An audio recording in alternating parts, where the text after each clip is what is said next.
Pretty good. There you go. You're centered. Oh, yeah. Trying to slim me up a little bit, turn sideways. All right. I have 416, so we'll go ahead and get started, I think. So, Coach, you can lead us off and give us kind of an update, and then we'll open it up for questions. Yeah, we took it outside for scrimmage number 2 today. We actually I give a lot of credit to our support staff, personnel in the building, and bottom line, our players.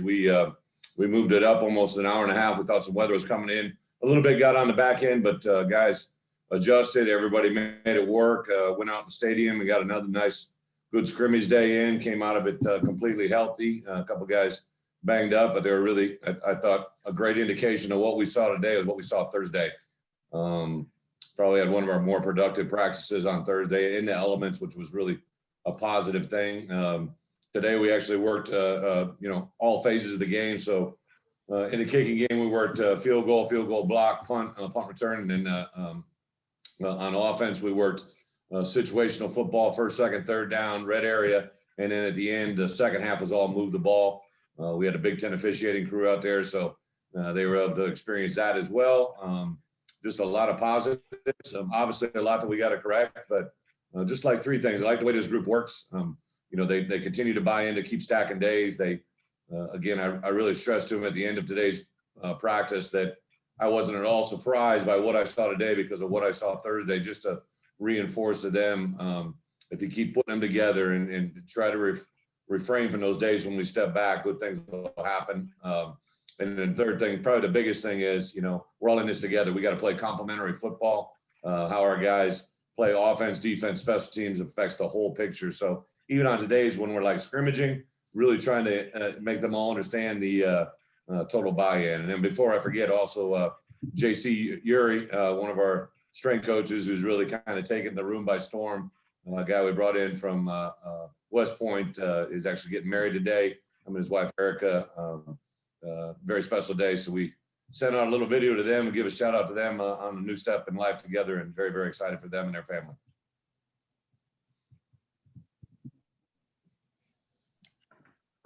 I'll lead it off. Hey, Bret, we want to go keep in the strength department and ask you about Tank. Seems like a lot of people have some pretty good things to say about him. What makes him different or unique or special to be able to captivate that room like he's been able to? Well, I always say this: volume reflects confidence, right? When you speak loudly, it's because you're confident in what you're doing. And Tank is a very powerful speaker. What he speaks, what he says to our players, and what he shows them, I think they've learned very quickly, speaks volumes to what they can be. And whether it's new, old, in between, it's definitely caught the players' attention. I knew it would. That's why I made the hire. I like the fact that last year he actually, went on the field and coached a defensive line position, because it really gave him a perspective now that we have as coaches that helps him be an even better strength coach. So it's kind of really the perfect storm. He was a special addition when we hired him back at my previous institution. He had played there and it meant a lot to him. And then I saw his growth at Michigan.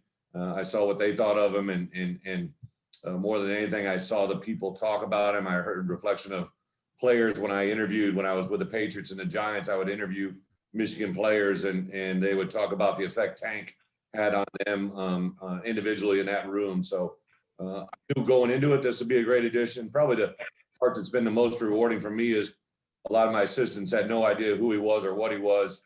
A couple of them have been around him at Arkansas, but I would say universally on my entire staff, they feel that Tank is probably one of the biggest hires that we've made in this building, and couldn't agree more. Him and his family have been a great addition, and I'll give a lot of credit back to Tank. I gave him some names, some common people that we worked together to hire, but those 4 assistant coaches he brought in as well, and his strength staff have been his agenda, and they've been a home run hire so far.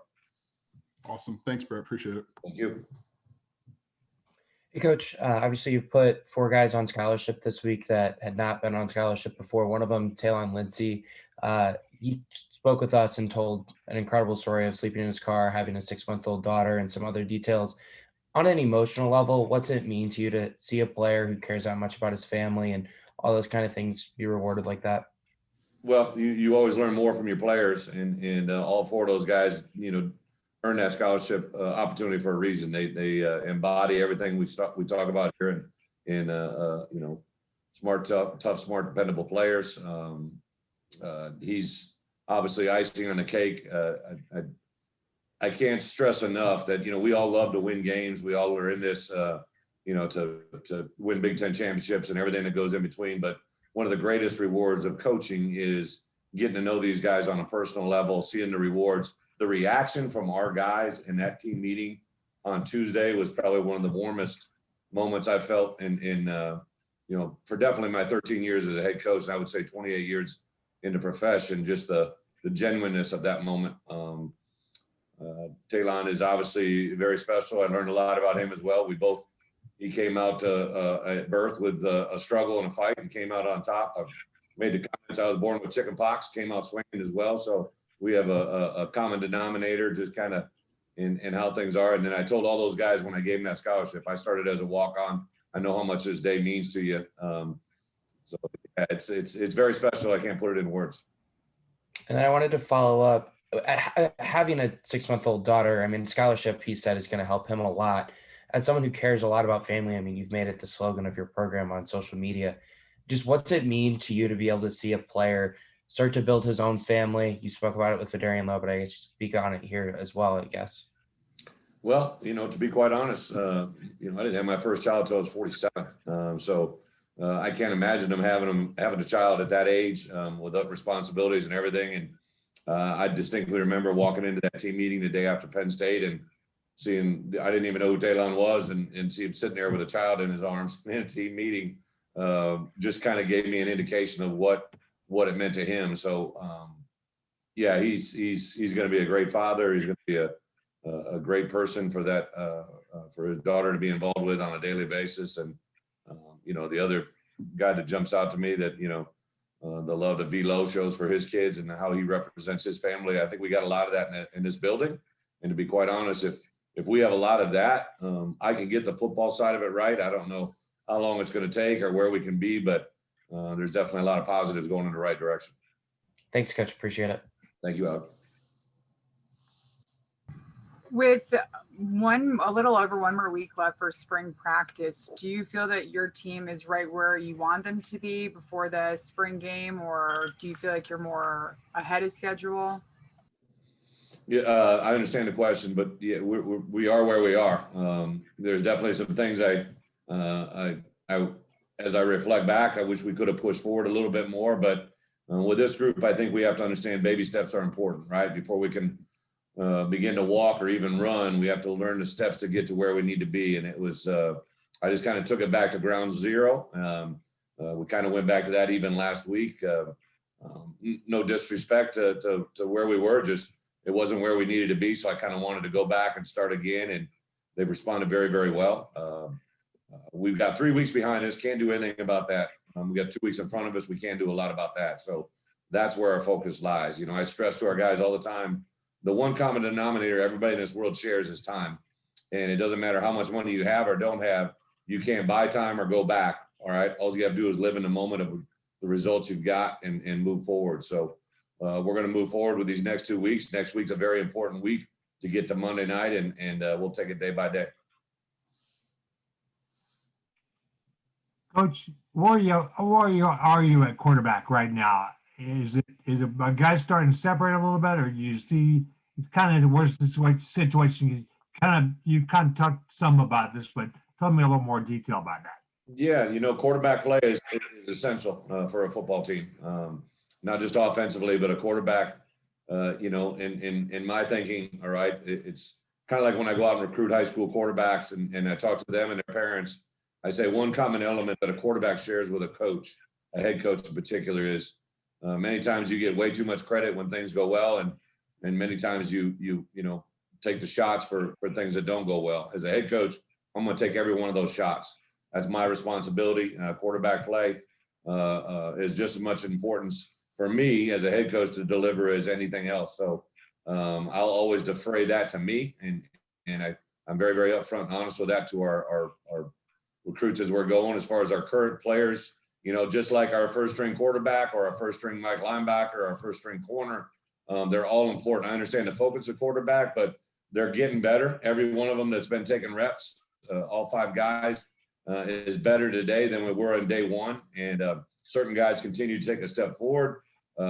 Some better than others maybe, but we definitely have tried to move the guys along that were responding well and put them in a position to continue to grow. If things haven't been going well, we've been trying to bring those guys along, but there's a lot of learning that has to take place. And unfortunately, there's not enough time in a day, right? I wish I could get every one of them 50 to 75 reps a day, but that's just not possible in the way the NCAA rules allow us to rep things right now. So we've kind of begun to, rep the guys that we see moving forward and minimize the guys that haven't. And we'll kind of stay down that process till we get to the spring game on the 19th and obviously next fall.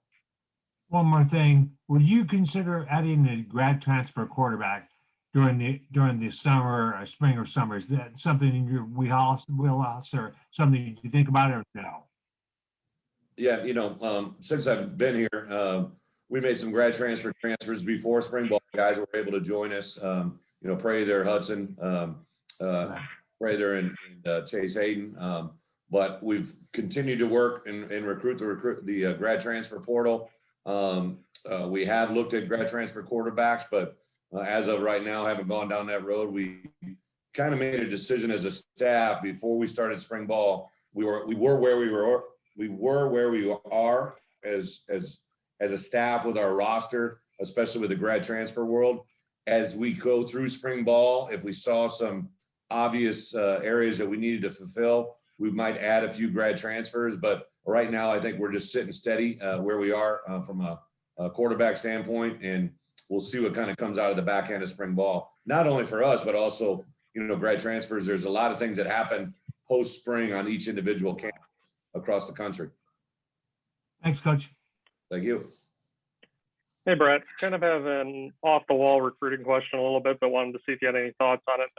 We've talked quite a bit recently about Caleb Griffin and obviously his talents for more than just kicking. Blake Hayes has kind of shown some of that as well. How have you seen in your years coaching the recruitment of specialists and trying to draw quality kickers to college teams change, if at all? Have you seen that changed anyway over the years? Yeah, I partnered very early on with Jamie Cole, both at Wisconsin and at Arkansas. Jamie's a very well-known kicking specialist that I had developed a relationship with during the phases of the specialist camp, and partnered with him on our special teams camp. So we've really partnered with him, but I've done everything really, to be quite honest, Colin. We've done guys that we had preferred walk-ons become our starters. We had scholarship players that became our starters. Really have, as a standard, kept 3 scholarships of the 85 reserved for specialists. So your starting punter, kicker, and long snapper. At times it's been under that and over it. So it's really just kind of a work in progress where you're at, and kind of where the field is. Now you throw in that, the added COVID world that we're in. We have basically, a couple specialists that are really all 3 of the starting specialists right now are all, super seniors, guys that have come back that normally would have had to move on. So however you want to look at it, it's kind of a unique world right now, but specialists in general, I think they're very, very important, as we all call them. They're very special people, but it's a unique recruiting process, kind of convenient or kind of independent of every year. Thanks, Bret. Yep. Coach, I know there's rules around talking about commitments. I'm unsure. Are you able to talk about the recent grad transfer that announced, or is that paperwork have to be processed for that? NCAA wise, you can comment on a prospect once they've signed basically a legal binding document. Like if a high school player signs an NLI or anything along that lines. Grad transfer is a little bit different because they actually have to be on your campus enrolled in admitted school. So I don't know what you're referring to, but I appreciate the question, but you can't comment about guys that aren't here. Got it. That answers my question. So my main question was on the walk-ons going on scholarship. I know every coach handles this differently. Some coaches, when they move a walk-on to scholarship, it's a 1-year thing. And sometimes it's just a semester thing. Sometimes it's, I'm going to put you on scholarship for the rest of your eligibility. Can you talk about how you handle that? Is it individual? Is it per player? How do you go about that? Yeah, it's a great question. There are a lot of rules that, the general public may or may not be aware of. So the guys that I put on scholarship had been in the program for more than 2 semesters. So it's legal to put them on scholarship, and it counts forward. It doesn't count backwards. So it doesn't take an initial, which is a really big deal in recruiting. And then my policy is basically this: even when I was put on scholarship, it's something that's kind of carried forward as a scholarship player, that you add as a bonus, right? So a non-scholarship player that becomes full, it's on a 1-year basis, renewable basis. And I was very upfront with the guys that I put on that was, through the spring of this year, retroactive. It went all the way back to the beginning of this. I couldn't ask for it to go back past since I've been here, but it's in that spring semester and summer, and then we'll address where we are scholarship count in the fall. So in that sense, my secondary question to that was how that applies to there's no scholarship limit next year, in that some of these you could then extend in the same way that, super seniors don't count against it. Does it work in that way?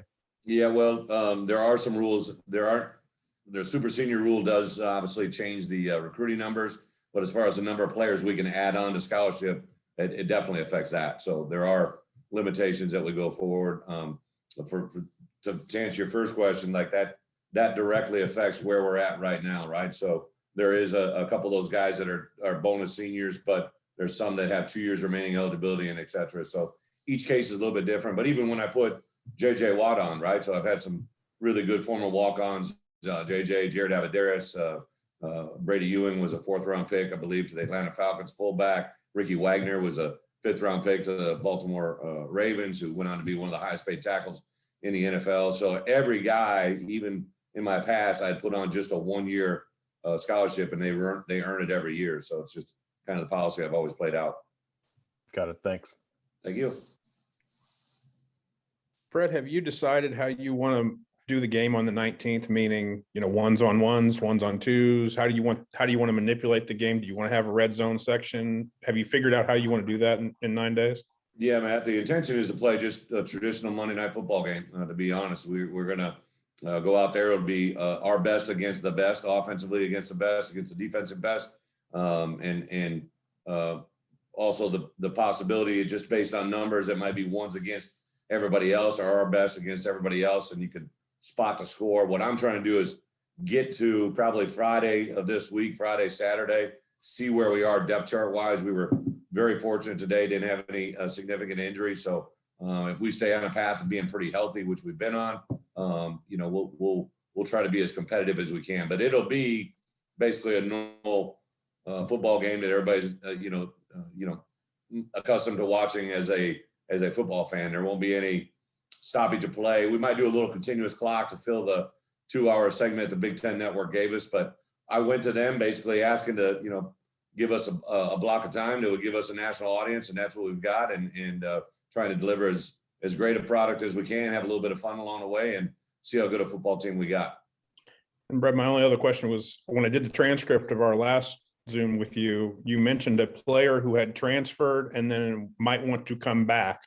Obviously, without mentioning any names, has that situation been resolved from your end, or are you still recruiting and contacting that player? No, we have a lot of different scenarios playing out. I think just with this whole new world of transfer portal and we've had different scenarios play out in front of us. I think the part that we always have to, it's not what you expect, it's the unexpected. And unfortunately, a lot of times in recruiting, a lot of people say some things that don't materialize, or they say things in recruiting that they believe a young man wants to hear to get him to go where they want to be. And I always stress to our coaches, right, and to our recruits, and we've been on Zoom calls, like, learned early on in life, all right, if you always tell the truth, you never have to remember what you said. I'm never going to say anything to a recruit that's not true to get him to come here, and then the reality of it never materialized because it couldn't. Right. I think honesty is the best policy, and everybody kind of has to live their own way. But in recruiting for us, and I'm very direct with our assistant coaches, all of our recruiting personnel, be completely honest, up forward, and real, because if you say something that's not real, a lot of times it's going to come back to get you. So we'll just continue to operate that way, and I think people gravitate to that, especially in today's world. Thanks, Brad. Appreciate it. All right.